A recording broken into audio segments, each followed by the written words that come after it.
Now, if you've been around the block in church, you've probably heard this tale before.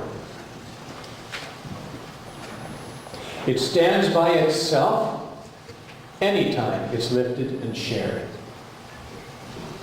But before I read it, I feel it's both insightful and my responsibility to remember why, in what situation Jesus spoke these words. So, as we walk through Luke, we come to this place in the heart of Jesus' ministry in Luke's Gospel where we find that Jesus is sitting and enjoying himself being at home with people of ill repute.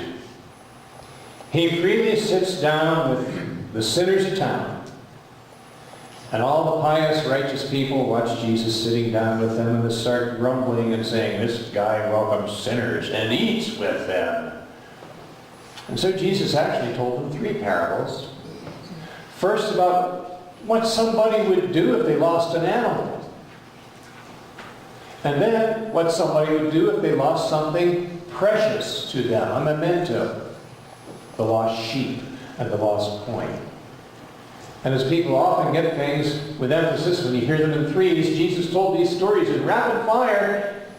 And the third one is the most important of all. What happens when you've lost a human heart?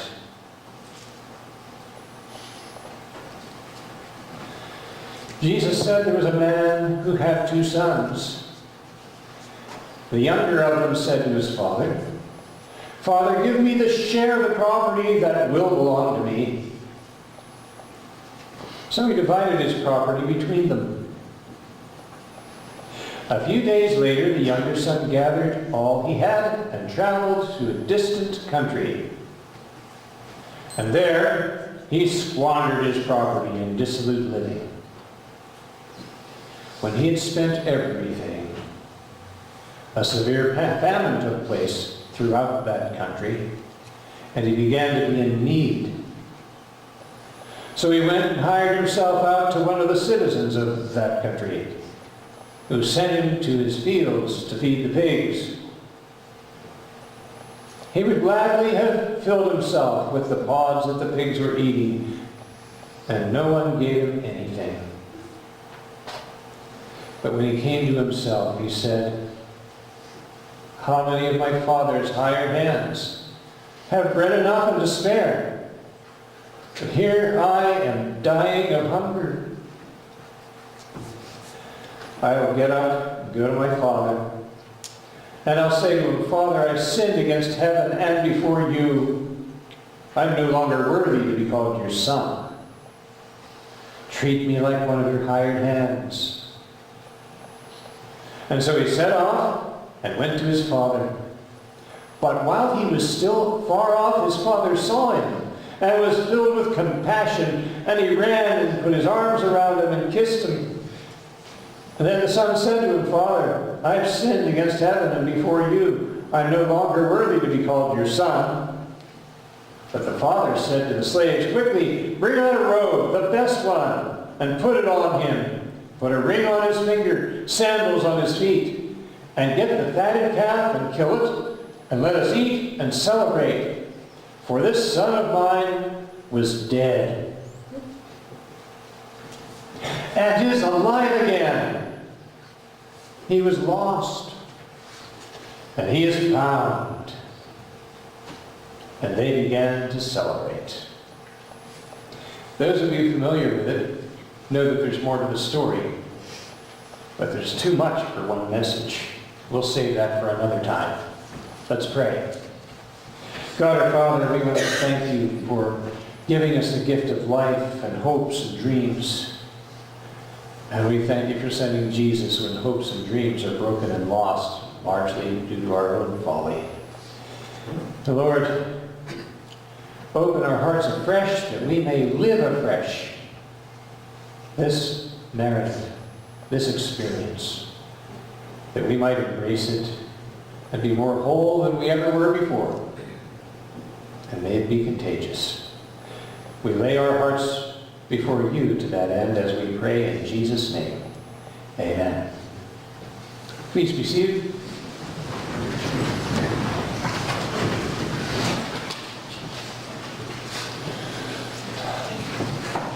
There are a lot of folks in the world who would say, if you only learn one story that Jesus told, let it be this one. There have been times when I had a chance to work with the Scouts, and when Scouts wanted to go through the religious award, I don't know whether it's still true, I haven't had a chance to do that recently, but whether people had a strong background or not, if they were doing the religious award, the whole program started with learning this story. I don't know how to pick and choose, but I have to say that if there's such a thing as a top 3 of all the stories Jesus taught, this has to be in that top 3 at least. Maybe number 1, but I don't know how to rank those things. All I know is that it's one of the most powerful and thorough renderings of human life and all the reasons why we need help from God and all the ways that God, out of motives, saw us in our need and reached out to get us and get us home safe. It's a beautiful, beautiful story. And if you've lived it or lived close to it, it can be a tearjerker for the right reasons, for the most healing of reasons. Let's unpack it just a little bit.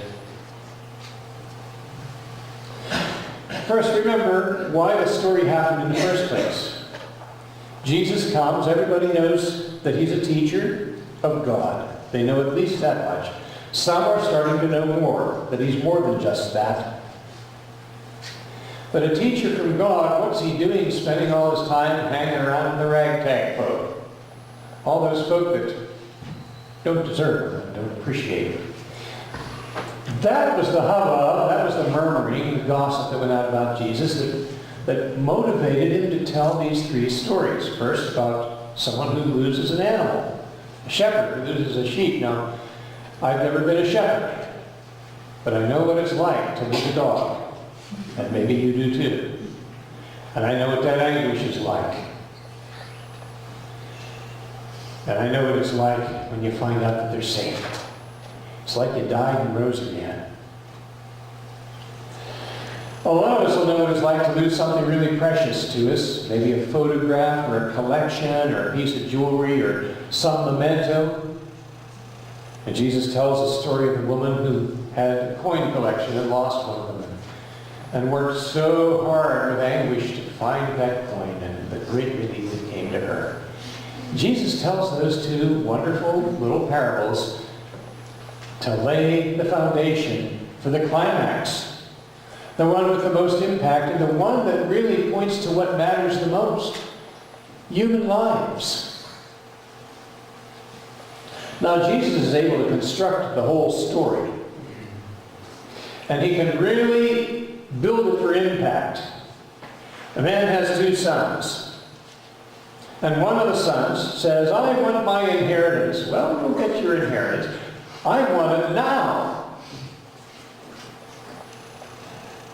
I remember a comedy movie where some guys came in to rescue a town, and everybody thought they didn't have a chance to rescue them from the bandits. And so the first thing the people did after they greeted them was one of the little boys ran up and said, can I have your watch when you're dead? Well, the son didn't even want to wait till his father had died. He said, I want it now. And from the outset, anybody who's listening to this story knows that it's already somebody who's got his nerve. He's impetuous. What do? Ask for your inheritance before your father even dies? Nobody deserves that. You deserve to be put in your place. That's what you deserve. But that's not what happened. The father gave him what he asked for. You want it now? You get it now. Here it is. And off he goes. He goes to a distant country. And he wastes what he got. He wastes the whole thing. You can hear many stories of people who get their inheritance and invest it unwisely and lose out. But this is somebody who took the inheritance before it was coming to them, ran off to another place, and they didn't invest it unwisely. They just blew it. They blew the whole thing. And they didn't blow it on anything noble. They blew it on loose living. That's what the Son did. And there's this young fellow in a faraway place, and hard times come, and he doesn't have that network support of friends and relatives. He doesn't have any of that. The things that most of us, maybe all of us, take for granted. I remember the first time I came here, and we met downstairs, and you said, the one thing you need to remember is that we're all related somehow. And Jesus understands how intense it is to be in a foreign place with no network of support at all. None. What would it be like to go through sickness or the adjustments of starting a family, any of those things, and you don't have anybody to fall back on. You don't have anybody you can call. You're by yourself. And you've wasted everything you did have, and now hard times come and you're really in a pickle. Now, Jesus knows how to tell a good one, because he said things get so bad that he hired himself out to somebody who sent him out to take care of pigs. Now, we might say, well, you know, pigs are kind of filthy, they walk around in the mud, they're not a whole lot of fun except that they're friendly. But the other thing that you need to remember is that Jesus' audience are Jews. They don't raise pigs. They don't stay around pigs. There's a whole watch list of all kinds of animals that are so unclean, you don't spend any time around them. And here this young fellow, insult to injury, multiplied 100 times, because he's got to take care of pigs. And that's about the most dishonoring, degrading thing you could ask a Jew to do to make a living. Take care of those unclean animals. And that's what he did to keep himself alive. Alone. Nobody cares. It says in the story that nobody gave him anything. Now, in his voice, sometimes people said, and so he ate the pig food. Well, it doesn't really say that. It says he wished that he would have. He would gladly have done that. It doesn't say whether he did or not. But he was so desperate, he gladly would. He's at rock bottom. And if he's honest with himself, he knows that his entire problem is his own fault. Sometimes we get into a pickle. One of our last desperate things is to lash out at anybody that nudges us and say, you know, you might have handled this a little different. Shut up! I don't want to hear that! Get away! Sometimes that pushback is the last desperate attempt to keep that from sinking in that I dug my own grave. I wouldn't be here if it weren't for the decisions that I made. Nobody did this to me. I did this to me.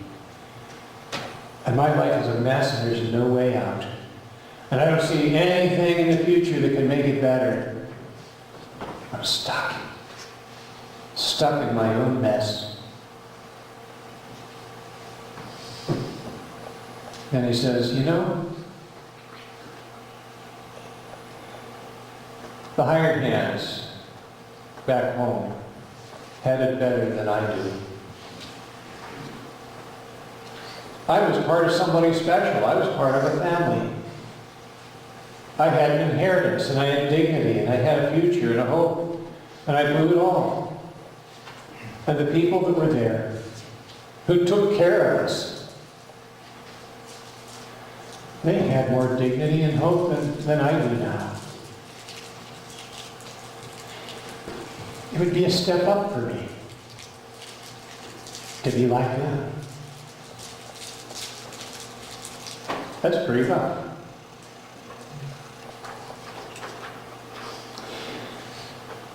He says, maybe, because I don't live like this, maybe I can go home and even if I'm like the worst of them, that's better than where I am.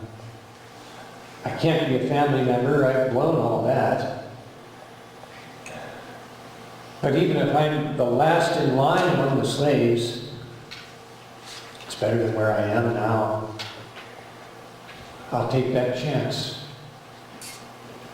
I'm going to walk away from where I am, my only source of income, and I'm going to scrape my way home and just ask to live in the shed in the back with the slaves.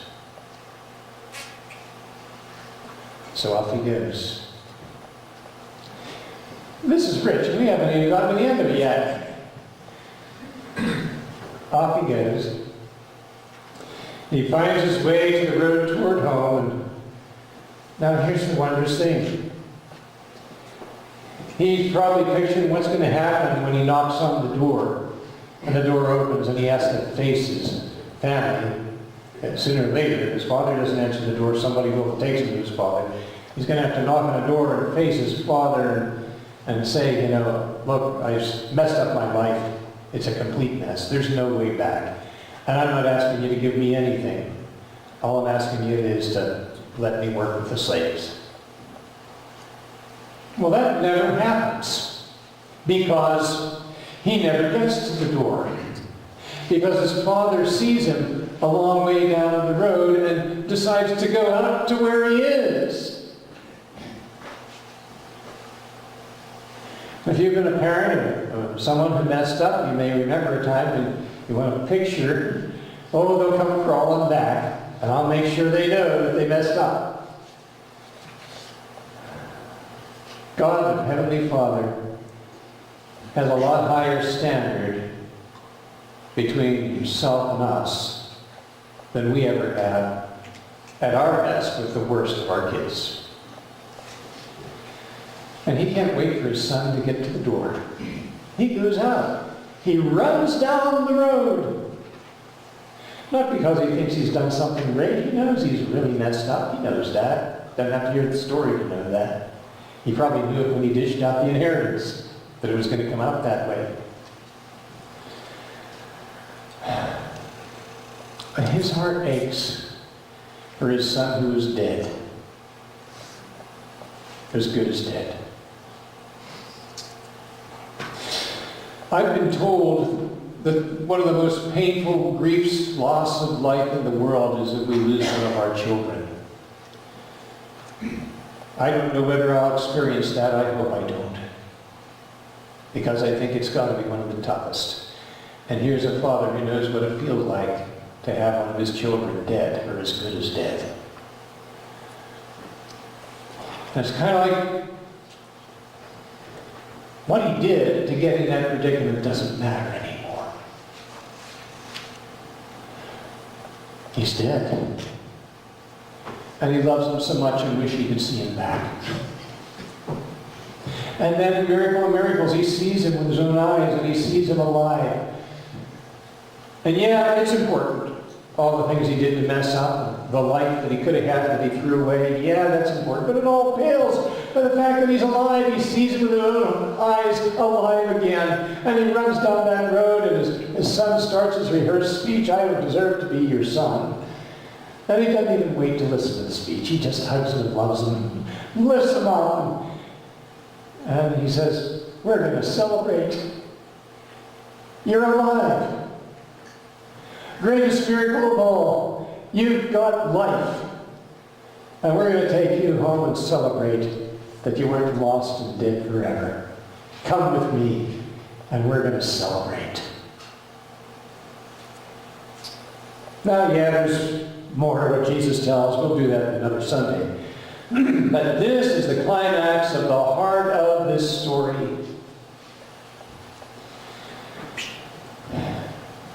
And when he tells it, you know who the hero is. The hero is the Father. Who would you identify with in this story? You know, you can identify as a parent. And it really grows a lot on you if you do, but somewhere before we're done, you have to realize that you don't have any right to finish the story identifying as a parent. There's only one person in the story we have any right to identify with, and that's the other one. The son that messed up big time and threw his life away. We got no choice here.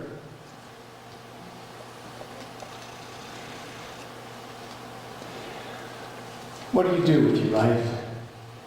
And remember, as we'll talk about later, that when we talk about the scruff of the earth, we'll have a chance to try to compare ourselves to the scruff of the earth, but in this part of the story, we don't have a choice. Sooner or later, you've got to give up a parent's role, hang on to it long enough to understand how deep and wide and profound the Father's love was for his lost son, but then you've got to shift back and say, but that's a heavenly Father that I can't live up to.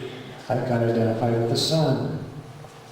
Somewhere in my life I screwed up. Maybe I've been in a place where I looked a lot better than people around me.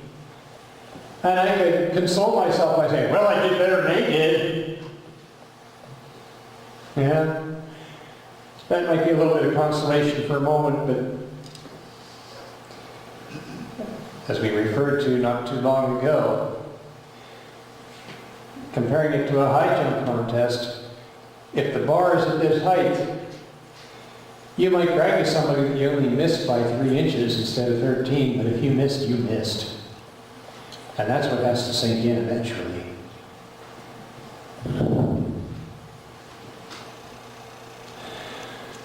Friends, we are those children. And we don't really grow up, and we really don't understand why it's valuable to be a Christian until you know what the alternative ultimately looks like. And it's sitting in the place feed the pigs and nobody will give you anything. Sooner or later, that's what it's like until you get to know your Savior. No matter how good you look beside somebody else, you missed. And you messed up. And I did too. And we have no hope but the mercy of God, our Heavenly Father. That's the only hope we've got. And the great joy and the miracle of the story is that it's not just a story, it's the truth. God's in heaven, but in the reality of it, He sent His Son, and He's in His Son. And He comes down the road from heaven to the broken places where you and I are because He loves us so much. Not because we earned it. We didn't. We earned the pigs. He came because He loved us. Because, as that famous verse in John says, God so loved the world that He gave His only Son, that whoever believes in Him should not perish, but have eternal life. You know, Jesus is telling the story of His people here, too.